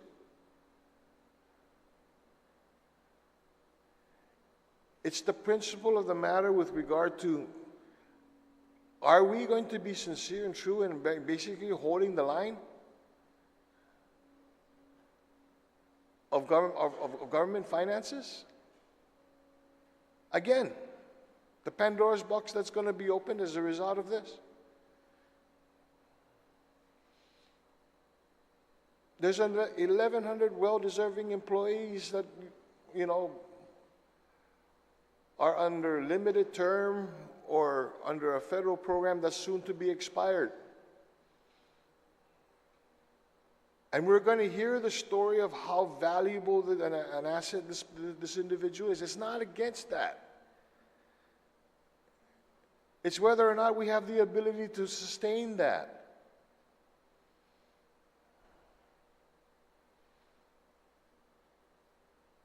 So if you think, first off, that this is going to stop an effort to be able to bring parity, equality, fairness, and whatnot into the community, it's not. It's not going to touch that. It's going to continue to happen. The government, I've had, you know, at one point in time, I remember wearing 3 hats, but only being paid 1 salary. Pago? You got individuals, now there are, in this current administration, now there are 4 individuals that are wearing the same 3 hats that I used to wear, and they all have salaries, guess what? Much larger than mine. Has the system improved? We just went through a disaster. You tell me.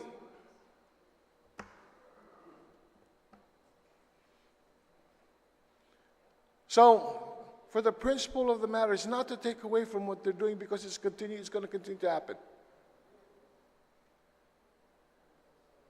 We're going to be able to find a way to make it work.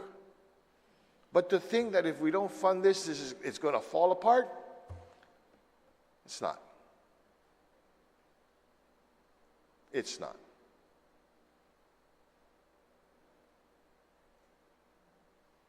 And so, you know, I'm going to stick to my guns with regards to my concern about funding now, providing local funds for positions that were in federal program and expired. We knew it was going to expire, but we continue.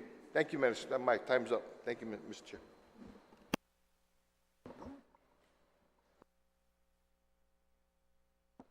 I think because you made that statement, Senator Boss, I'd like Steve to comment to that it wasn't a federal program. Steve, maybe you might want to comment to what the request was, and then Senator Rangers will speak. Yeah, the 4 hats, I don't know what 4 hats he had. Yes, just to again reiterate, the level that we're appropriating for the Bureau of Women's Affairs is basically the amount that they requested in the budget with the adjustments. Right now, the amount that's reflected in the budget is inclusive of the director and the PC3 position, plus I believe $15,000 for operational costs. Again, like the chairman of the Appropriations mentioned that, positions hired under grants, whether these grants are competitive grants, consolidated grants, or what have you, all grants have an expiration date and normally are again, reapplied for the following year or up to the period of the grant period. Most grants, as you say by the government of Guam, when it comes to personnel, these positions are normally classified positions when they're filled. It is a thought and theory in Guam that once the grant terminates, there's no obligation on the government's part to pick up these classified positions with local funds. There's nothing that requires the local government to do that. But because these programs that are being applied for and administered, a lot of these programs become an essential part of the department's operation and provide a vital service. So it's really up to local government when it comes to the point of funding these programs beyond the expiration date of these grants. It's really up to the local government to decide if they want to continue that. But by law, I'm not aware of any law.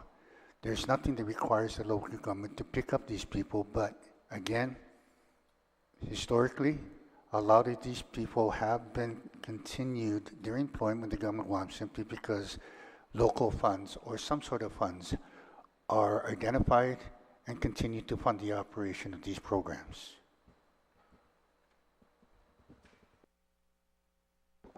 Senator Drainage, do you have any comments you want to make to the amendment so we can move to Yes, I do, Mr. closing Chairman. the amendment?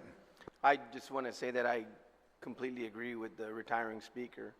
And, you know, Mr. Chairman, this amendment obviously is well-researched, and the mover has taken the time to put the information forward. You know, and I have to say the reason why I support the mover as well is, as Senator Brown mentioned, I knew for many, many years leading up to when the mover of this amendment became the Director of Bureau of Women Affairs that most of these duties were collateral duties. And they were issued throughout the governor's office and even an extension out to agencies. And I remember when the mover of this amendment worked very closely with the Department of Youth Affairs for many of the different issues associated with children, associated with CPS, associated with all the things that we're talking about and discussing. And I think it's important beyond the request that when we discuss these type of issues that maybe a better presentation in terms of why there's not collateral duties assigned to the governor's office that we know has. And as the mover mentioned, that there was an ability to already consolidate operations within other federal programs. Now, you know, I'm one of those that's a fan of when the need is demonstrated. I think we can all sit around and say, you know, this one position is going to create this and we'll create that. I think it's important to be resourceful, use the resources you have, demonstrate that activity going forward, and maybe in the next fiscal year, it will bear out its viability.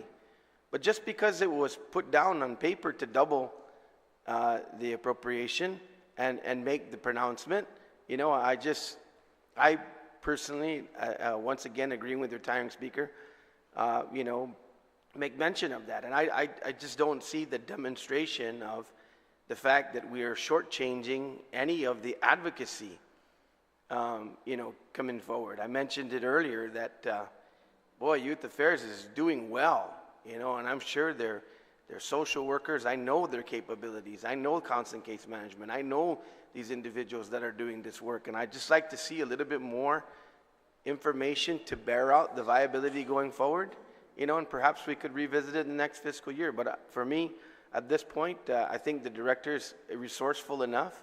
I think there's a lot of individuals down in the front office who have a lot of capabilities that have supported Senator Tello and others who have held that position. And so with that, I believe the mission is still capable to be brought forward, but I'd like to see more information and more data presented in the future on the opportunities with regard to this. Thank you, Mr. Chairman. All right, thank you, Senator Reigns. I don't see any other hands. Senator Tello, if you can, Senator Jesse, almost didn't recognize you. Thank you very much, Mr. Chair. Mr. Chair, I as well, support the mover of this amendment. I mean, you know, the two ladies in our caucus are probably of the loudest of this 37th Guam Legislature, and if our non-support or if our support for this particular amendment has anything to do with not supporting women and the advancement of women, believe me, you would hear them in our caucus room tearing our heads off. But it's not about that as well. I mean, as we look and go on with the budget, can we afford it? Steve earlier was saying that of course they operate out of the governor's office, but that looking at maybe to be a standalone, and at some point they're probably going to want to have office outside of the governor's office. Now, would we, you know, at that time, can we revisit it? Would we have enough money for that as well? You know, it looks like we're headed down that road. It has nothing to do whether the work that they do is going to stop. It's not going to stop. It's absolutely not going to stop. Even in the years where it wasn't funded, it was still operating in the sense that the women's issues were still being taken care of. It just didn't have a funding and a particular, I think, director that was running the particular agency. So again, this all has to do with fiscal management. Do we have enough money for this and to sustain it? The sustainability for this. And at this point, again, it has nothing to do with non-support of advancement of women. As a matter of fact, if during their creation, we can say that, look at now, 2 branches of government are headed by women. It used to be not too long ago, all 3 branches of government were headed by women. If you look at this legislature, well, a third are women, and directors and deputies as well. So I congratulate them for the Women's Affairs for, again, continuing the advancement and the movement, and again, the women who are in charge of a lot of the entities on all 3 branches of government. So we are in full support of advancement of women. This one here has everything to do with fiscal responsibility, whether or not we will be able to sustain this. And hopefully maybe in the next budget that we'll be able to revisit this, and you know, that money tree continues to be fertilized and pruned and things of that nature, then yeah, they probably could be a standalone. But at this point, I support the mover of the amendment. Thank you very much. Thank you, Mr. Senator Chairman. Guåhan. Senator Barnett, you had your hand up. Thank you, Mr. Chair. I guess I just want to first start on the sustainability of it. Mr. Steve, is this Bureau of Women's Affairs budget of $189,488 sustainable?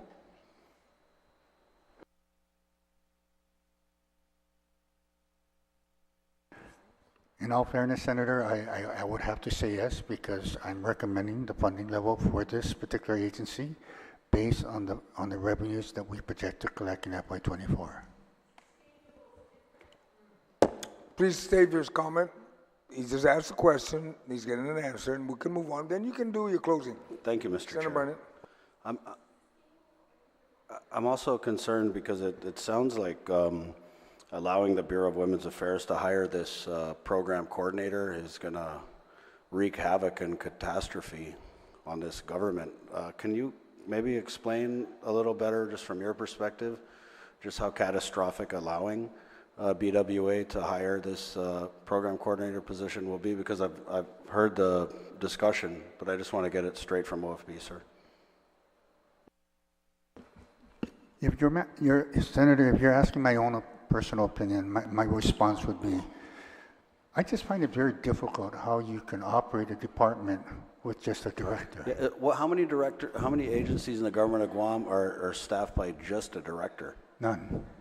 Point of information, the Bureau of Women, Steve made a comment, Okay, and it's... I want to recognize you for a point of a day. Well, no, the point is, just so that you get the correct information, Senator Barnett, we don't want to hear from someone who really has no clue that the Bureau of Women's Affairs has been sustainable for years with one person sitting in there. So for him to say that it did not exist because there was not more than one person is not true. But the question again was how many agencies in the government of Guam right now are only headed by a director? I wasn't trying to hop in a time machine, with all due respect. And I also have the floor. Thank you.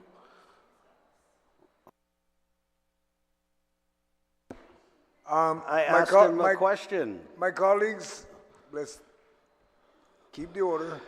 He asked a question, Steve will answer. How many agencies have one director? Steve? Again, let me just qualify my answer. He asked me a question, and I told him, in my opinion. I just find it very difficult as Steve Guerrero to be able to be a director, although it may have been done in the past. The question was posed to me.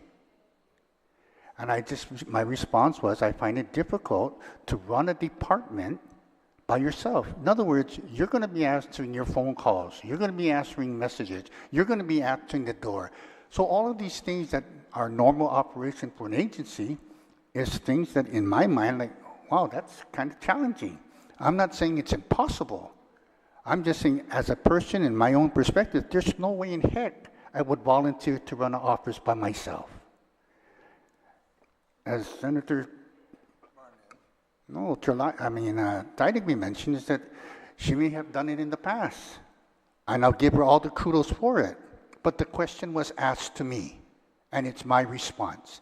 Nothing against you, nothing against the former people that have been occupying the position. Kudos to them. But again, the question is asked to me. My response is my own personal. This is my answer. Thank you.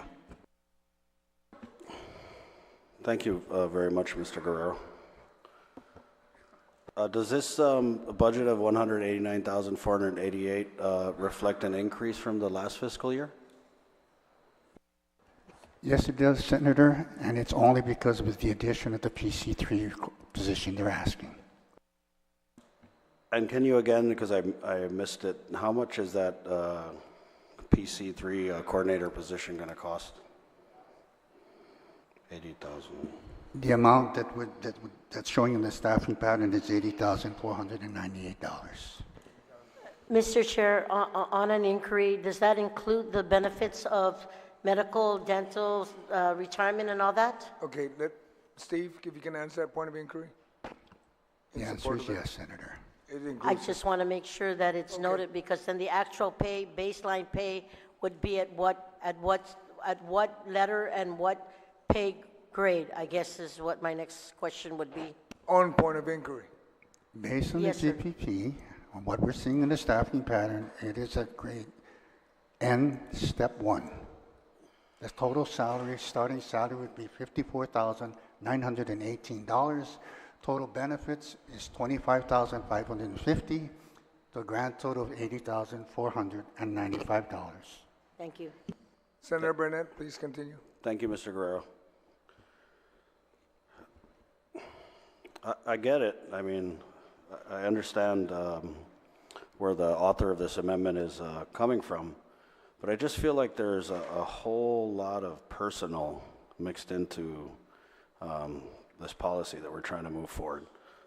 Point of personal privilege to him for Mr. Senator Barnett to say that there's something personal. No, this is a point of personal privilege. I was going to explain what I meant. Point of personal privilege, Mr. Chair, if I may, and if you want to school Senator Barnett what that means, I'll be happy to explain to him, or maybe legal can explain what a point of personal privilege is. Oh, could we, sir, could we actually stop and could we have legal explain yes, what a point of personal privilege is, so that allows. I would like legal, if they don't mind, could we confer with legal, just so I really understand? We'll take a quick recess while you refer to legal. Thank you, because I want to make sure I know.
Committee of the Whole is called back to order. After conferring with legal, as one colleague of mine was asking for personal privilege, I'm going to rule that out of order as I conferred with legal, and Senator Barnett will continue. Well, then I will ask for the vote, because I will challenge the chairman's decision to rule it out of order. No, I got that from legal. You granted that. What did legal say? I beg your pardon? What did she say? We didn't hear it. Of course not. Yeah, what did legal? She's our lawyer. We would like to hear her opinion. You want to hear her opinion? Please. You have a mic there? Why? Her opinion is that she believes it is not a personal privilege because there was no direct attack to any specific senator here. Okay? Point of information. That was the information. He said the author, that this amendment by the author is personal, and he attacked my intent for this bill. That was personal, Mr. Chair. I understand what you said, but Senator Barnett, we can please restate what you said? Because I'm getting this. Mr. Chair, I already ruled you out. I'm calling for a vote. Okay, let's call for the vote. Anybody in favor of overruling the chair? Please raise your hand. Motion fails. Senator Barnett, please continue and let's move along. There's only 6 votes. Thank you. Senator Barnett, you have the floor. I'm just going to apologize to my colleague. I just want to apologize to my colleague. That's all. I just want to say sorry. But, I mean, and like I was saying, I understand what this Bureau of Women's Affairs represents to some of my colleagues, because it doesn't just represent the Bureau of Women's Affairs and whatever their mission mandates are. It really represents one of the most polarizing issues that we face as a people, and I mean, not just here on this island, but around the world. And I get that the Director of Bureau of Women's Affairs can be polarizing because she's very passionate and has a lot of conviction about her beliefs. And I think where it starts to get cloudy and where she maybe makes herself a target for these kind of things, like cutting the budget down arguably to what some would call the bone, is because she's very loud and opinionated about abortion and other women's issues that in this day and age of political discourse, we're very on opposite sides of so many of the issues. And I get that. I get it. You know, I get that people are not comfortable with the things she says as the Director of Bureaus of Women's Affairs. I mean, I'll add myself to that list. I mean, she's been on the radio and she said I don't have common sense and whatever, but I just don't want to cut this Bureau all the way down to the bone, and I'm not sure that the arguments for doing it are to me anyway, Mr. Chair, compelling enough to warrant that type of action. I've seen some benefits of the work the Bureau of Women's Affairs has done, I mean, in different scholarships and other programs. And while I may not agree with some of the opinions that the Director of the Bureau of Women's Affairs has, both, I mean, I don't care personally, but in her professional capacity, right? I don't want to use those feelings as justification to cut this budget. So I stand in opposition to the amendment, sir, with all due respect to all of my colleagues. Thank you, Senator Barnett. I'm looking, I don't see any other hands. Please close your amendment. Senator Thank you, Mr. Tello. Chair. Thank you. Thank you, Mr. Chair. And first, I accept the apology by Senator Barnett. I appreciate it.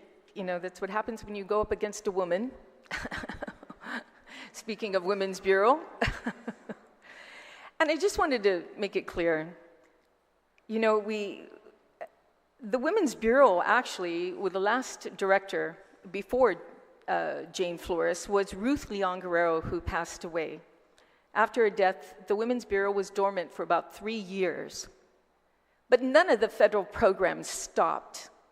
It kept going. It kept providing all the grants that my good Senator Fisher had mentioned for sexual assault, Erica's House, Coalition Against Sexual Assault. All these kept going, even when there was nobody sitting in the Women's Bureau.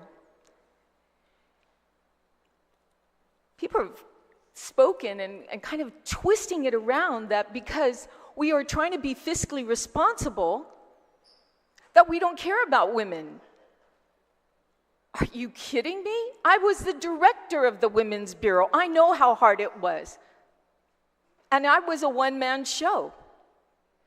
I did everything possible. And I thank Senator Duenas for remembering that not only I went to DYA, but I also went to the women's prison and GCC to try and teach a trade to these women.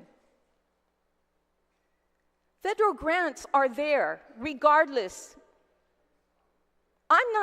This amendment is not taking away Jane Flores or the Bureau of Women's Affairs. It's not taking it away. In fact, it's by law to have the Women's Bureau. I introduced this amendment in good conscience, knowingly that these grants will not stop or close down the Women's Bureau. It's about ensuring that we use our fundings, local funding, toward things that we can pay for, that federal grants can't pay for. The Women's Bureau can obtain grants, especially now that it's with the federal outreach program. She can get more funding to bring somebody else on. What I'm seeing now is a certain amount of people in this body that want to continue to grow the government to a point they're going to put us in debt.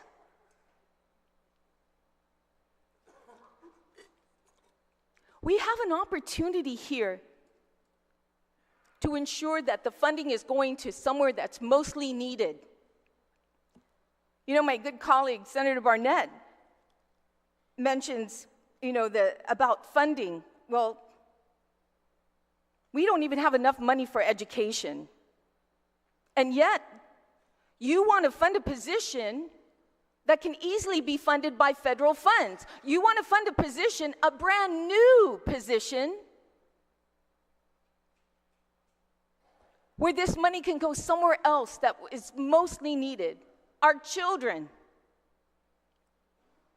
Because if you ask me, there are a bunch of strong women out there that ensure women's rights are adhered to. And we are seeing it every day. My colleagues, this is about taking local funds to cover federal positions, federally funded positions, I'm sorry.